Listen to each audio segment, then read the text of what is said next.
we'll get started. Welcome back to Higher Ed Live. I'm Gil Rogers, Executive Vice President at Platform Q Education, and I am excited to be here from Brunswick, Maine today, going through and getting prepared today with our guest this week, Alexa Poulin from Carnegie Dartlet. I will let her introduce herself in a moment. Just some logistical items, as you probably know, Higher Ed Live has offered direct access to the best and brightest minds in higher education and allows audience members to share knowledge and participate in discussions around the most important issues in our industry. All episodes are free and can be accessed at higheredlive.com, or take Higher Ed Live with you on the go by subscribing to the podcast wherever you listen. Higher Ed Live is produced by Platform Q Education, the leading developer of online engagement software and strategies, and our conduit platform. If you haven't already, make sure to subscribe to our newsletter below and connect with us on social media using the hashtag Higher Ed Live. For our podcast listeners, all of this information will be in the episode notes. So, as I mentioned, this week we're going to be discussing digital marketing and the evolution of digital marketing in the space. I think there's always a lot of conversation, and this is something that people have been trying to figure out for a while now. So we reached out to one of the experts in the space to help us with this conversation for our listeners, Alexa Poulin from Carnegie Dartlet. To start us off, I'd love for you to give us a little bit of introduction for yourself, your experience, and also your favorite ice cream. I think everyone wants to hear that. Okay.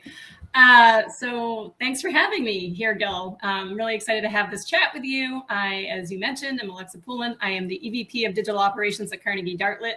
Been at Carnegie now for about 8 years. We've seen a huge evolution, of course, in the digital space in that 8-year time frame. I did have a stint as a director of marketing at a college, so I sat in the seats of so many of our clients. I think this year has been incredibly challenging, of course, for everyone. But for me personally, my worlds have collided in terms of higher ed and my personal life. My son is going off in a week as a freshman in college. So I have lived this pandemic through the eyes of a prospective student. So I have a lot of stories to share there. And I also have a rising junior. So that's a little bit about me. Awesome. So let's dive in. I think what's interesting when you talk about digital marketing, right? That digital marketing can mean different things to different people, but one area that a lot of people always kind of gravitate towards is social media. So we'll start there, right? And so social media, of course, plays a major role in the way that students evaluate schools, find connections with peers and around campus. But there's always a new thing, right? And when there was, I remember when I started in enrollment management, Facebook was a new way to engage with prospective students, right? And then there was Twitter, and then there was High Five, and then there was all these. YouTube obviously came along as a way that we utilize and engage with content, and now there's things like TikTok, right, and Twitter, and all these different channels. So, can you talk a little bit about when you're advising clients and you're having conversations around how we might prioritize these sorts of platforms when there's always a shiny object to be chasing, but we always have to keep our eyes on the prize when it comes to engaging our audiences today. And then I'll add a second question to that component is, how do we stay authentic with our voice across these platforms when we know students can see right through, scripted and commercial content? How do we keep it authentic? Yeah, so there, of course, are so many emerging platforms. And I think the guiding principle for me and for us as an agency has always been to meet students where they are and where they're spending their time. And it's about creating content that is relatable to them.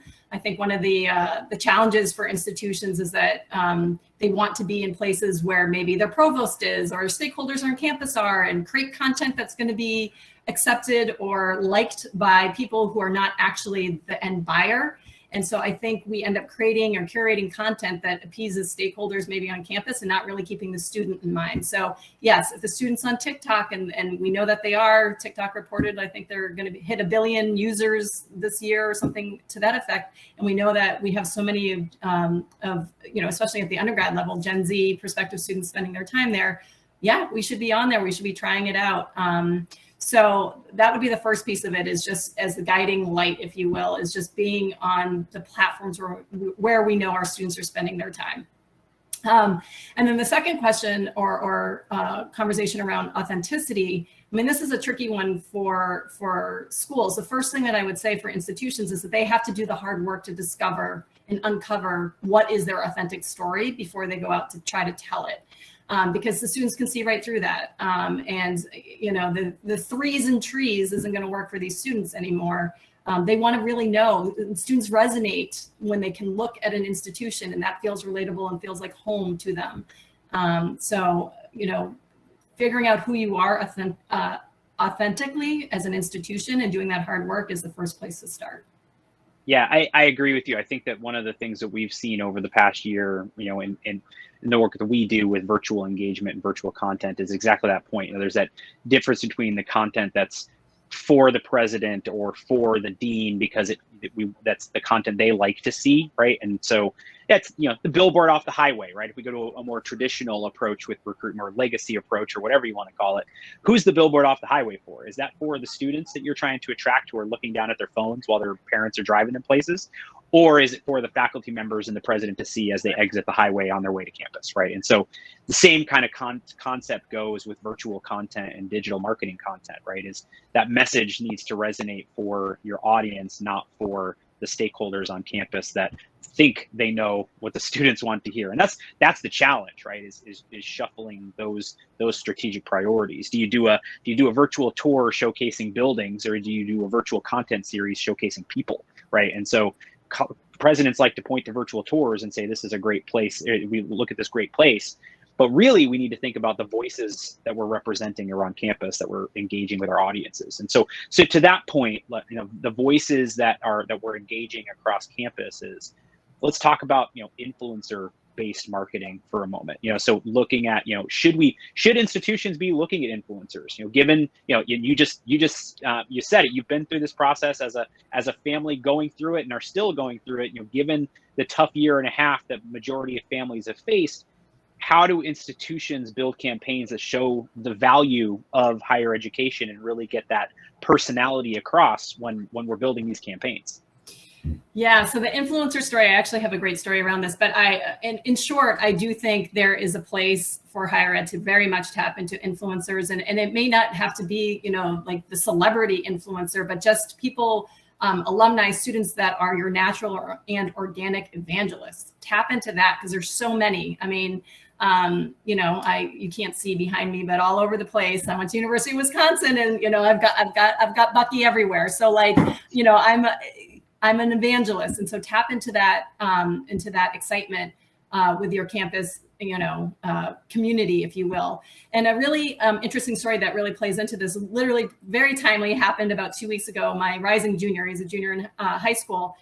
He's a lacrosse player. And he had a tournament in like the Philly, Jersey area. And so when he went, I kind of gave him a short list. My husband took him and I said, just go drive around these campuses to get a sense. You know, you're in the area, why not? So I gave him sort of a short list of schools to look at because I'm the controlling mom, right? In higher ed, this is go look at these schools. And all of a sudden I get a text from him and he says, what can you tell me about Montclair State? We're on their campus right now. And I went, Montclair State wasn't on the list that I gave you. How'd you end up at Montclair State? So he says, a friend of mine transferred here. And then I thought, what friend of his transferred to Montclair State? So I said, who? And he said, well, it's not really a friend. He's a YouTuber. And so then I'm like digging a little bit further. And I'm like, well, what do you mean? He goes, well, he's a lacrosse player. And he just transferred from a D1 lacrosse program to Montclair State. And he journaled his transfer, you know, experience and his lacrosse experience going from D1 to D3 and chronicles all these, you know, day in the life of stuff. So of course I'm like, now I'm curious. So I go onto YouTube, I find the guy. Sure enough, this kid has 13,000 followers and views on all of the videos he's putting out. So here's my kid who's on a campus that, frankly, I don't know very much about, definitely wasn't on the list that I gave for them to go look at. And they're driving around the campus because of this YouTube influencer. And, you know, and Jack liked it. So that would never have happened. So that's just, you know, and I bet Montclair State, I mean, maybe they know, maybe they don't. But when I looked at their official like lacrosse program views, they had like 8, you know, yeah. So that speaks to the power of influencers. Yeah, that's crazy. And that's one of the things where it goes back to the early days, to go back to social media for a moment, right? It's like, the hesitation back in the early days of social media as a part of a recruitment campaign is that, or was that, oh, well, we can't control the dialogue, we can't control the conversation. And the reality is that you've already lost control of the conversation across those platforms. Now your choice is, do you want to be an active participant in that conversation, or do you not, right? And so that's where you get into then the and we're not going to talk about this too much today, but like things like social listening and all those sorts of elements come in. But it's more along the lines of amplifying those voices versus ignoring those voices, right? And so, and that's the choice that admissions and marketing departments have, because the reality is the students are chronicling their experiences themselves anyway to that point, right? And so I think, video bloggers is nothing new, right? That's something people have been doing or trying to do for years. Now it's the how and the when and the why we do those things.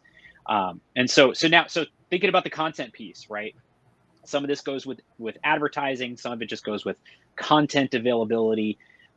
One of the things that it's a buzzword in some respects, but something everybody needs to think about is algorithms, right? So when we think about, we're in a world where algorithms can, perfectly curate my Netflix account or tell a student what they should be looking at on TikTok. How do you bring that similar level of personalization into an institution's digital marketing strategy? Right. Well, I think in order to deliver personalization of any kind, the first thing an institute, kind of a little bit what I was saying before about an institution understanding who they are. In this case, it's understanding who is your student, right? And doing some of that hard work too about understanding what your student body is currently and who you're attracting. And I'm not just talking demographically, because I think that's sort of the easier work, right? Like to figure out, you can look at your enrollment pretty easily figure out demographically who they are. I'm talking psychographically, and to really understand the makeup of your student body and understand what motivates them and what their aspirations are and what attracts them ultimately, of course, to your institution. Because it's important to know when students remember and connect with communication that honestly reflects their own personality.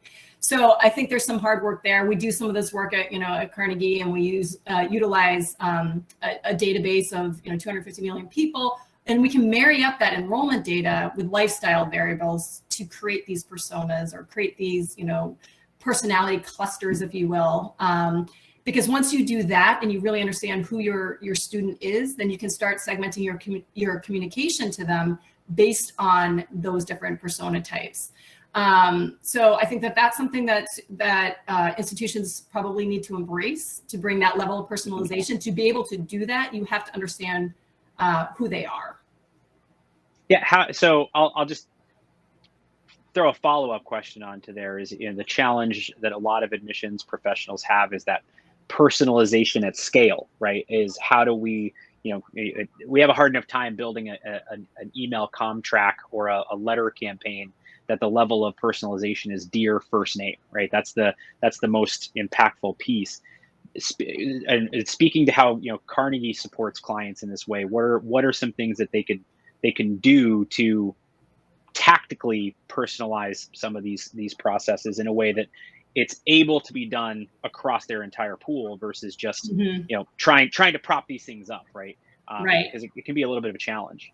For sure. I mean, the easy part of that, again, is when you lean in on the demographic piece of it, or like when you have RFIs and people respond to what kind of programs they're interested in and that kind of thing. Obviously, you can tailor your follow-up communications based on some of those very simple types of things. And that's probably the lowest hanging fruit. But when you want to get into this more qualitative piece, for us, it's a process, right? Where we're doing our darts, if you call them, or our personas are developed through a large scale qualitative and quantitative research that we conduct with the school. And usually it distills down to, after we've done that work, to 4 or 5 grouped persona types that we come up with.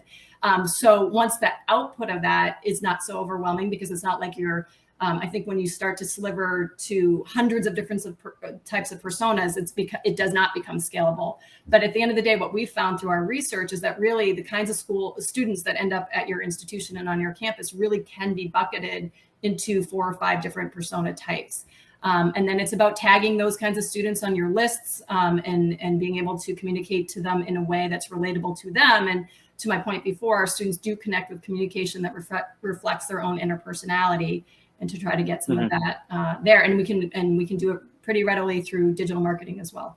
Yeah, I think the net, we have this data at our disposal, and in many ways we've had this data at our disposal in various forms for a while, right? It's actually leveraging that data and putting in that little bit more effort to fine tune the message. But if you put in that little bit of effort to fine tune the message and are able to boost conversion by a couple of percentage points at each phase of the funnel because you've done that work, right? Now you're talking about the outcomes of your effort being magnified tenfold, because you convert more applicants to complete, you get more admitted students to enroll, and now you're in a much better position, and work smarter, not harder, right? Yeah.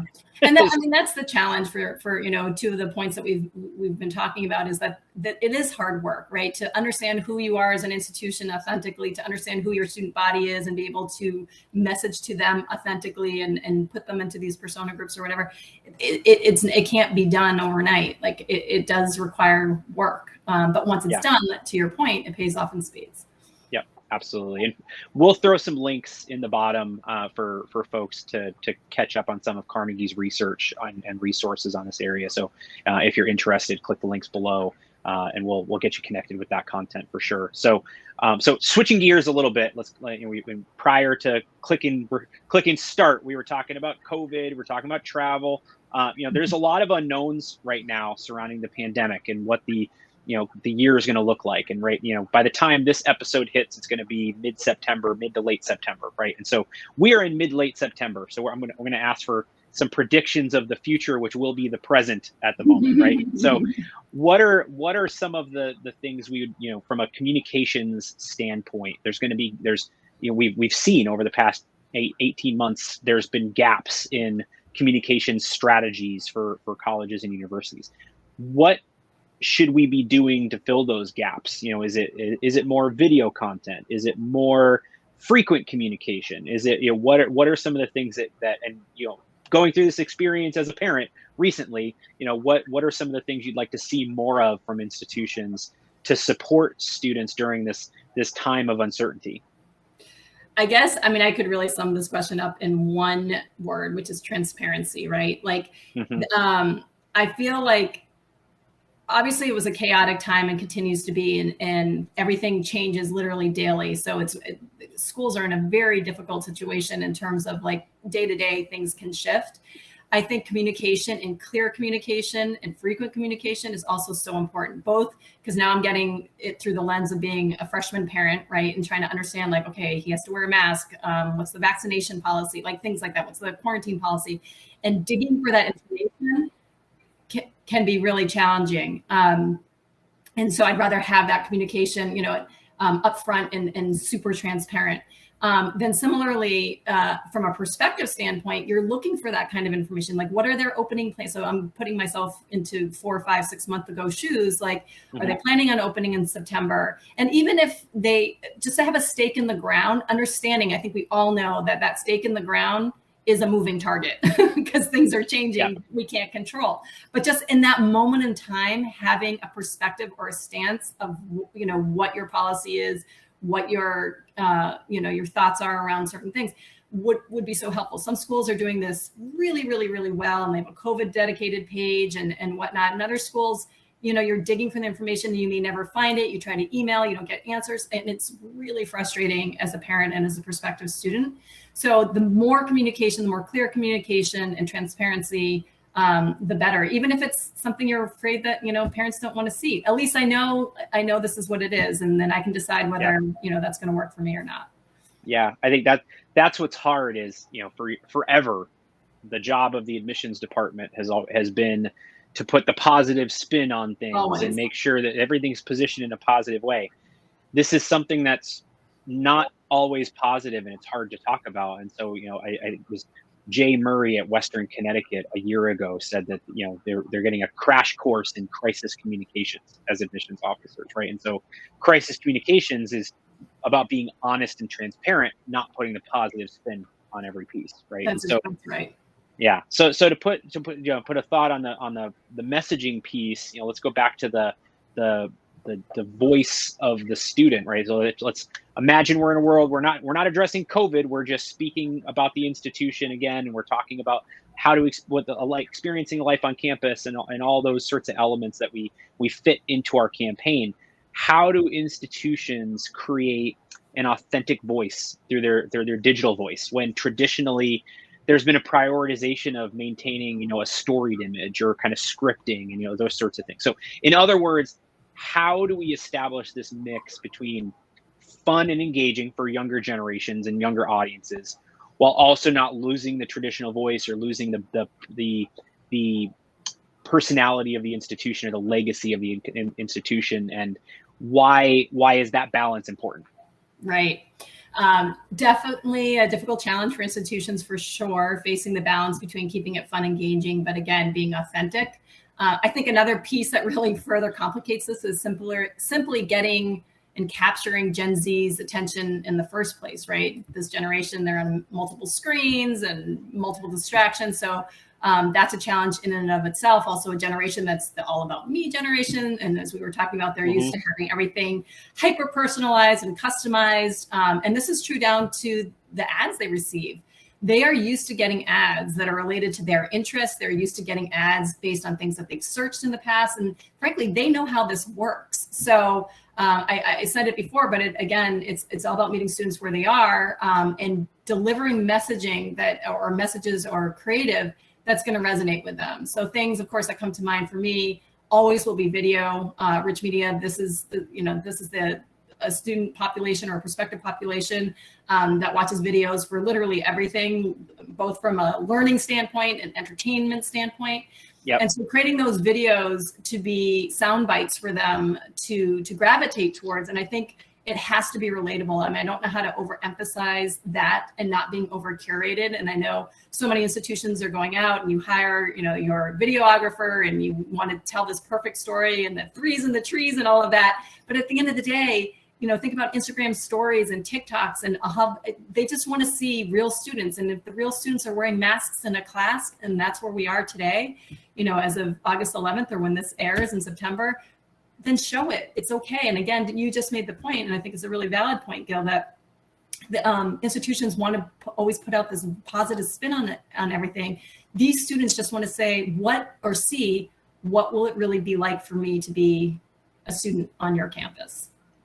Yeah. And I think that your point about the produced, B-roll voiceover footage kind of stuff, that's not what, what's interesting is that's not new advice if we really would think about it. That's something we've been saying for years, right? Is for sure. We don't, that's the billboard off the highway that the president likes to see. Is that, and maybe it's good for the development office. It's for advancement and those sorts of things. But when we're talking about admissions and enrollment, I think that this is, we continue to reinforce, right, that it's about an authentic voice and authentic perspectives, which the tools we have now, which have gotten a lot better over the past year and a half, enable us to really empower our students to tell our story in ways we didn't have before, right? And again, sorry, just pulling from the pool and archives here, but it's been my real experience in the last year. But my son, once again, doing these virtual tours, and I forced him to go watch a tour of this school or that school, and he'd watch them, and